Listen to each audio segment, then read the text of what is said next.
বর্তমান বিশ্ব রাজনীতিতে একটি প্রশ্ন বারবার উঠে আসছে, পাকিস্তান কি সত্যি একটি উদীয়মান সামরিক শক্তি?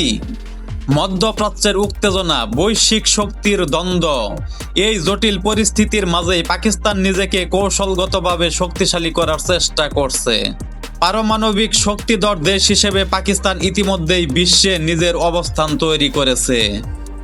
তারা শুধু অস্ত্র কেনে না, নিজেদের প্রযুক্তিতে তৈরি করেছে আধুনিক জেট ক্ষেপণাস্ত্র এবং প্রতিরক্ষা ব্যবস্থা।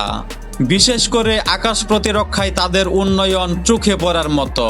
শক্তিশালী নজরদারি ও প্রতিরক্ষা ব্যবস্থা গড়ে নিজেদের আকাশসীমাকে করেছে আরও সুরক্ষিত।